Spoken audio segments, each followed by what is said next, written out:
Bom, sou o professor Carlos Cerbena, da UFPR, estou dando continuidade, então, a esses procedimentos aí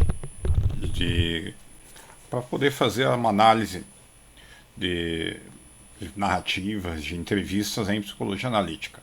Tá certo? Então, eu estou aqui mostrando um certo procedimento, uma estratégia de análise, para a gente poder trabalhar. Tá? Então, vamos trabalhar com isso, tá certo? Então, algumas pequenas referências aqui. Lembrando que a gente trabalha a partir dessa construção que eu fiz, é a partir da análise de conteúdo, tá certo? Que é a da Bardan. Ela já foi proposta em 1970, evoluiu bastante, tá certo? Mas existe daí essa diferença, a análise de conteúdo já é bem estabelecida. E a análise temática se desenvolveu a partir disso, tá? E o texto que a gente vai utilizar é esse do Brown e do Clark, tá? Por que a gente utiliza análise temática e não análise de conteúdo, e por algumas ressalvas daquilo que eu estou propondo, tá certo? Volto a colocar. Então não é uma análise temática ou de conteúdo tal como proposta pelos textos absolutos, mas é uma construção a partir deles, que vocês vão fazer a estratégia de vocês de acordo com o seu propósito de pesquisa sobre a teoria. Isso é possível porque esses métodos têm uma flexibilidade, principalmente a análise temática, e comporta esse objetivo de adaptação, tá certo? A análise temática não é a metodologia, porém compõe uma parte desses procedimentos, tá? Eu colocaria que ela é principalmente a parte da organização dos dados, tá certo? É aquela organização dos dados e da seleção. E a gente tem que ver que para utilizar isso, a gente sempre, toda pesquisa qualitativa, o que a gente faz? A gente deve adequar e compor com as teorias e propostas, no nosso caso da psicologia analítica, e com os objetivos da pesquisa de vocês. Certo? Então, a análise temática. A análise temática é um método analítico, tá certo? Que é feito principalmente na, na pesquisa qualitativa, porém, esse método, apesar de amplamente utilizado, ele não é demarcado ou reconhecido como um padrão muito claro, tá certo? Por que a gente está utilizando ele? Porque a análise temática oferece uma abordagem acessível, ou seja, não é complicado, não é difícil de fazer, e ela é teoricamente flexível e permite a gente analisar dados qualitativos, então, de diversas teorias, tá certo? Essa análise temática, nesse sentido de ser flexível, é independente da teoria e da epistemologia, tá certo? Porque você vai conseguir variar daí na definição dos termos, das categorias, do próximo processo. A teoria ela entra muitas vezes após a análise temática. Obviamente os temas são vinculados, tá certo? Então ela permite ser aplicada uma variedade de abordagens teóricas e epistemológicas, tá certo? Basicamente é um método para identificar, analisar e relatar padrões, que são os temas, dentro dos dados, tá certo? Ela, no mínimo, organiza e descreve o conjunto dos dados nos detalhes ou no nível que a gente colocar. A referência que a gente tem que tomar cuidado é que o quadro teórico, tá, e os métodos que a gente vai utilizar devem corresponder ao objetivo de pesquisa, aquilo que a gente quer saber, e deve ele esclarecer e reconhecer as escolhas como decisões. Ou seja, nossas escolhas de métodos, de temas, de teorias são decisões ao longo do processo. E o que a gente tem que colocar de uma forma bem clara, tá? Que a gente sempre tem que fazer um diálogo reflexivo, ou seja, sempre tem que refletir as questões de pesquisa, os temas, etc., ao longo do nosso processo de pesquisa e de análise. Tá certo? E aí que a gente coloca. A análise temática não é perfeitamente, completamente definida como um padrão, como um procedimento estatístico, tá certo? A gente não coloca, a gente não utiliza regras absolutas, mas preceitos básicos, tá? Que permitem a gente compor com esses preceitos e dar uma certa flexibilidade para a gente ficar sempre ajustando essa análise temática, a nossa pesquisa é os dados que se coloca. Volto a insistir, como a análise ela é qualitativa, ela não é um processo linear, é um processo recursivo que a gente sai do texto dos dados, vai para análise, para organização, percebe como é que está, volta para os textos, para os dados e volta, tá certo? Então é um processo que ele se desenvolve ao longo do tempo e muitas vezes a gente não deve apressar. Tá? Esse é um problema porque a gente tem prazos de pesquisa, mas você não pode dizer, nesse final de semana eu vou fazer análise temática. Você pode até fazer, mas muitas vezes você vai perceber que ela vai estar incompleta, tá certo? Por que isso, gente? Porque é o próprio da análise, você tem que entrar nos dados, você tem que perceber e por aí afora. Tá? Algumas etapas da análise qualitativa, tá? O Brown coloca 6 passos da análise qualitativa, ou 6 estágios ou etapas, que vale a pena a gente ter uma ideia para localizar. O primeiro estágio, tá certo? Depois da coleta dos dados, é a transcrição dos dados. Ali coloca se necessário, mas eu acho que é meio padrão. Essa transcrição é importante, tá certo? Depois a leitura, a correção da transcrição, o apontamento de algumas ideias iniciais, que é a etapa que você está se familiarizando com os dados.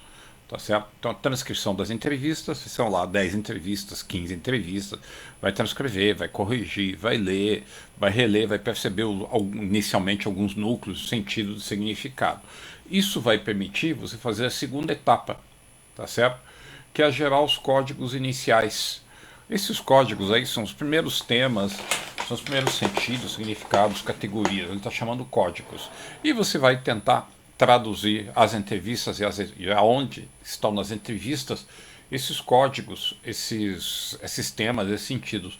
Por isso que ele chama aqui codificação das características interessantes dos dados, e você faz isso de uma forma sistemática, justamente para ter um padrão, para depois a gente poder refazer o percurso, tá certo? Isso permite então a coleta dos dados ou das informações relevantes para cada categoria, código, formação que vai estar, tá certo? Aqui depois ele está colocando códigos de forma mais ampla, temas. Eu não faço a divisão tão clara, porque vai depender daí de cada pesquisa de cada um. Tá certo? Aí depois de ter os códigos, depois de fazer a codificação inicial, você começa a revisar tanto os códigos quanto os temas. Tá? Você começa a fazer agrupar as suas categorias, os códigos, tentando reunir todos os dados relevantes, todos os códigos, para tentar ver se você não consegue ter um código mais amplo, um tema, um sentido maior. Tá certo? Então você vai agrupando. E ótimo, depois de ter feito isso, do código, depois desse conjunto dos códigos, a gente vai revisar esses temas, tá certo? Revisar os temas e os códigos para verificar se eles funcionam em relação à entrevista, que ele está chamando nível 1, e em relação a conjunto de dados, ao conjunto de todas as entrevistas, por exemplo, que pode fazer uma espécie de mapa temático, que na realidade vai montar os significados, o agrupamento. Tá certo? Depois de revisar os temas, os códigos, você pode também pegar e definir e nomear, tá certo? Fazer nova definição, nova revisão dos códigos e desses temas gerais, tá certo? Para depois produzir o relatório. Essa etapa 6 você pode tentar, sempre isso é muito importante, a definir, tá certo? Cada categoria, cada sentido geral, e dar um nome ou uma sentença para cada um, que vai permitir você perceber mais claramente o que a gente possui. Tá certo? Então algumas etapas agora colocando.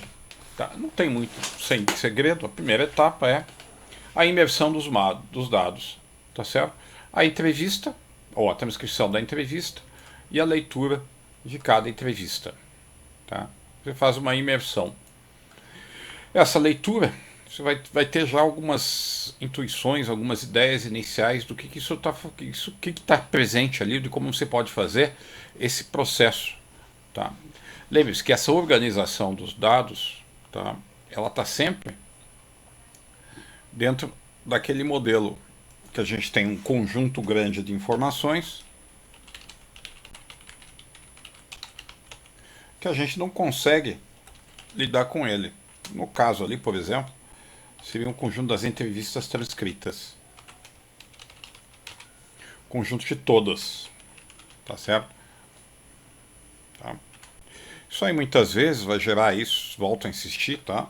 Cada, sei lá, 10 entrevistas, cada entrevista aí 60 minutos, vai gerar umas 15 páginas.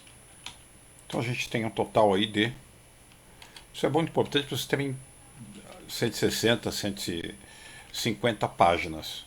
Então o que a gente tem que fazer? A gente tem que fazer um procedimento de organização, seleção, ou seja, organiza as informações, tenta selecionar elas de modo a fazer um filtro, tá? Nessas informações para a gente poder trabalhar com aquelas mais relevantes. É um processo, obviamente, de redução, que sempre é uma perda das informações. Como é que a gente sabe que a gente perdeu ou não? Ao longo do processo a gente vai percebendo lacunas, contradições, inconsistências, e a gente tenta muitas vezes voltar, tá certo? A essa imersão inicial nos dados, tá certo? Então a gente, quando está gerando os códigos, a gente está fazendo o primeiro processo de redução. Quando a gente percebe alguma coisa, a gente volta de novo na imersão dos dados, na leitura das entrevistas.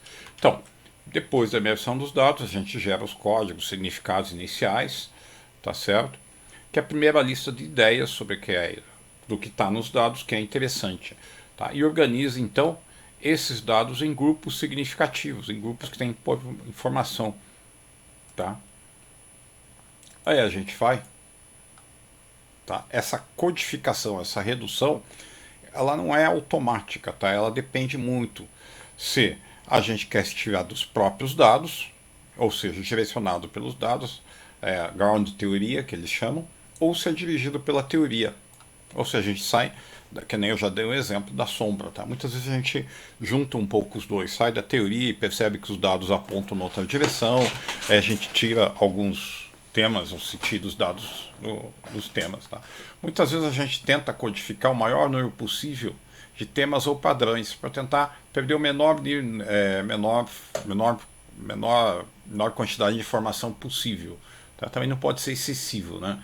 Mas a gente tenta colocar, por isso essa ideia aqui de dados potenciais. Tá?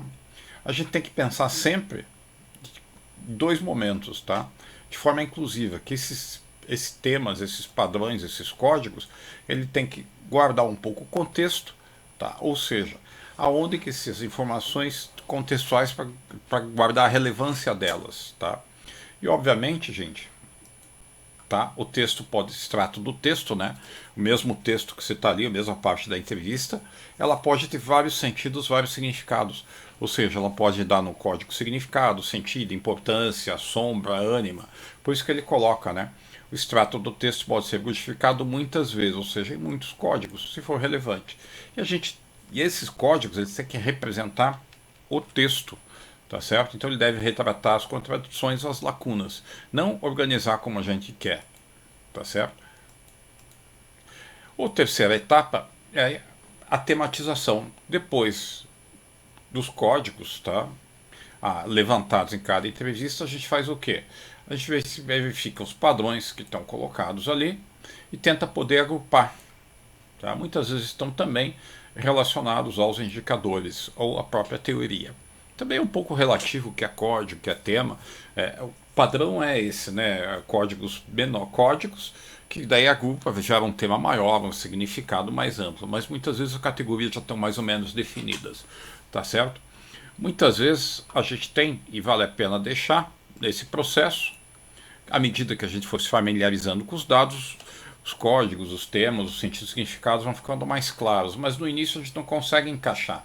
Então a gente tem essa categoria outros aqui, tá certo? Essa categoria outros, então é muito claro, são códigos que não se ajustam a nenhum tema, tá certo? Ao final desse processo pode ser interessante a gente criar um gráfico, uma figura do mapa temático, uma espécie de mapa mental para tentar ver tudo como aquilo que se coloca, tá certo? Depois a gente passa, depois de feito, escolhido o tema, feita a codificação dos temas em cada entrevista, está na hora da gente sentar e resolver como é que esses temas estão no processo. A gente começa a olhar eles em conjunto, tá certo? Ou seja, começa a revisar, começa a fazer o refinamento deles, tá? A primeira coisa é que os dados eles devem ser coerentes dentro de si. Os dados, cada tema não pode ter. Então, por exemplo, gênero, sei lá, masculino, ou sentido, tá certo? Ele não pode pegar coisas que dão respeito à história, tem que ser todos relacionados a um sentido. Eles têm que ser coerentes entre si, eles têm que formar um todo coerente, porque muitas vezes a gente começa misturando os sentidos e significados em duas coisas. Depois é que vai ficando pra gente que são duas dimensões diferentes, então a gente separa isso daí, tá certo? Os temas também, de uma forma muito, eles devem existir, deve ser muito claro, tá certo? Então não pode ter uma categoria sentido, outra categoria significado, tá certo? Você tem que definir claramente o que é sentido, o que é significado, tá certo? Para quê? Para você poder separar o que é um, o que é outro, tá certo? E esses extratos recolhidos, os segmentos de texto que a gente faz nas entrevistas, tá certo? Eles devem formar um padrão coerente, devem indicar uma mesma direção. Se tiver contradição, pelo menos a contradição se coloca. Depois de verificado cada tema individualmente, que nem esse aqui, ó, a gente verifica em relação ao conjunto dos temas, tá certo? Primeiro os dados dentro de si e depois os temas entre eles que se colocam. E, obviamente, o mapa temático deve refletir os significados que estão evidentes no conjunto dos dados como um todo, tá certo? Então, o mapa, os temas devem refletir esse processo. Por último, ou na sequência, revisão dos temas, tá certo? Ou seja, a gente volta, lê novamente, reclassifica, pensa se não poderia estar dentro do outro. Muitas vezes nesse processo a gente vai vendo que os temas são melhores. Por exemplo, eu fiz aquele sentido e significado, eu verifiquei que eu posso juntar, tá certo? Então é um refinamento constante. Quando que a gente vai parar? Quando as diferenças entre os temas são pequenas, ou não vale a pena voltar isso daí. Senão você, muitas vezes essa revisão ela fica até o infinito, né? Aquele processo, né, que a gente coloca que eu falei de saturação, né? Quando você não refina mais, então essa recursividade ela para, então quando você volta e fica no mesmo processo, tá? Então ao final da revisão a gente tem uma espécie de quadro orgânico ou insistente, tá? A gente tem uma noção consistente dos diferentes temas, ou seja, de cada tema como é que é, tem um sentido, a gente tem como eles se relacionam, tá? E a gente consegue ter uma ideia de uma narrativa ou uma história ampla e geral desses dados, tá certo? Que a gente vai permitir fazer isso. Isso posto, a gente vai então, depois dessa história, tentar nomear mais claramente e conceituar cada tema. Ou, se pelo menos aquele indicador, se aquele tema está direcionado à teoria, ele está completamente coerente com aquela teoria que se coloca. Tá? Isso volta, essa etapa 5 vai depender se emerge se emerge, né, se a gente construir os temas dos dados ou da própria teoria. Muitas vezes é uma mescla de ambos, tá? A gente tenta identificar uma espécie de essência, de núcleo do assunto, de cada tema, ou tema geral, tá certo? Para tentar determinar que aspecto, que dimensão dos dados cada tema consegue capturar ou mostrar, tá certo? É interessante, então, a gente fazer o que depois disso? Tá? Para cada tema, retornar os extratos, ou seja, as entrevistas iniciais e as transcrições, para tentar. Só que não vai na entrevista, vai por tema, né? Como, sei lá, o sentido da sombra, ou da sexualidade, ou do conflito, né? Foi feito pelo participante 1, 2, 3 e 4, 5. Tá certo? Então a gente está retornando a ele, a gente tenta organizar eles de forma coerente e consistente, organiza eles e constrói uma narrativa ou uma história sobre eles, tá certo? Um resumo do que ele coloca. É importante, então, que daí a gente está fazendo o quê? A gente está conceituando, e muitas vezes esse processo é um processo que faz uma espécie de diálogo ou de confronto entre a teoria, o que a gente imagina que as pessoas iam falar, ou que a teoria diz, e a prática, aquilo que eles estão falando, ou aquilo que a gente comentou, ou coletou. Tá certo? A gente faz isso, então, uma narrativa, uma análise detalhada para cada tema individual, tá certo? Depois de ter feito para cada tema individual, a gente vai para esse contexto da narrativa global mais ampla dos dados, tá certo? Os temas entre si, faz uma verificação com a teoria, faz uma verificação com a pesquisa, etc. Tá? Isso vai permitir identificar novamente de forma recursiva, se um tema contém ou não subtemas. Por exemplo, eu estou colocando da sombra. Eu falei, não, essa sombra aqui está muito ampla. Tem duas dimensões aqui, sombra do masculino e sombra do feminino. Então eu vou retornar. Então eu pensei claramente, que se meu tema, a sombra, ele vai ser dividido, sombra masculina, sombra feminina, tá certo? Então, esse tema contém subtemas, eu criei, tá certo? Aí eu coloco fazer o quê? No final desse processo eu estou definindo claramente o tema, o que são e o que não são. Tá certo? Isso que vale a pena fazer, que é uma espécie de prova ou avaliação, tá? É tentar descrever o escopo e o conteúdo de cada tema em, sabe aquelas palavras-chave? A gente pode colocar pequenas sentenças ou pequenas frases-chave. Não, a sombra masculina. Entende? Então a sombra masculina está mais ou menos claro, né? Aquilo que os sujeitos, aquilo que os homens, ou a concepção de masculino, né, aqui se colocou. Tá certo? Depois a gente faz, depois disso feito, vai fazer o relatório e vai interpretar os dados, tá certo? Que é um relato conciso, coerente e não repetitivo da história contada pelos dados, tá certo? Então tem análise teórica, tem você vai citar, você vai ver. Para isso, tá certo? É interessante você muitas vezes voltar à análise da entrevista individual, lá, aquela primeira análise temática, que você vai utilizar extratos do texto, ou seja, citações da transcrição, que é facilmente relacionado e identificável como um exemplo do tema ou do problema. Então, como você fez a primeira análise temática, você destacou aquilo, tá certo? Você vai poder incorporar na sua narrativa analítica, tá certo? E você vai depois, não é simplesmente uma análise descritiva, mas é uma análise que vai mostrar os conceitos que se colocam, tá certo? Em relação à sua pergunta de pesquisa, em relação à sua teoria, tá certo? O que é essa análise interpretativa, né? Ao final, de certa forma, você vai poder tentar justificar ou tentar descrever nas questões, tá certo? As questões da pesquisa, se elas estão relacionadas, essa é alguma coisa que você pode tentar, essas questões aqui você pode tentar desenvolver, né? Tá certo? Ou seja, responder a partir do marco teórico as seguintes questões: o que o tema significa? Quais são os pressupostos, hipóteses, os fundamentos que estão atrás desse tema, tanto na tua teoria quanto no que as pessoas estão colocando aqui? Quais são as implicações disso?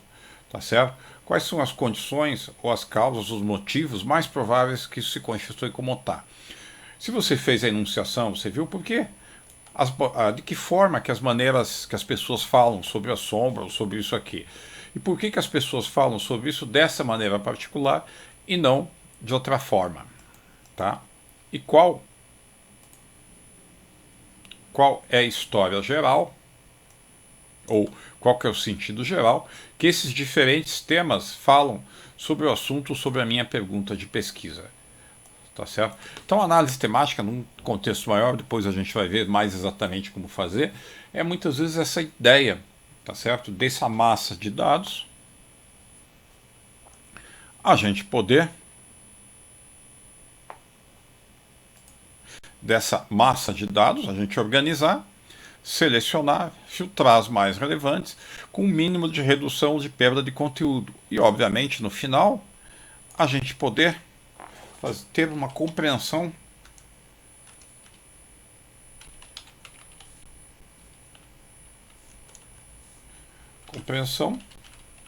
ou explicação, obviamente, né,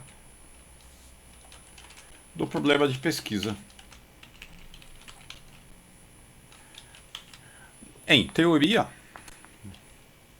cada tema é um significado, tá certo? Cada variável ali, ela vai ser vista e vai abordar um aspecto da questão ou do problema de pesquisa, ou uma parcela, tá certo? Então agora o próximo texto, próximo slide vai mostrar, de certa forma, um procedimento mais empírico de como fazer isso, tá certo? Então eu vou passar aqui e vou encerrar. Obrigado a todos.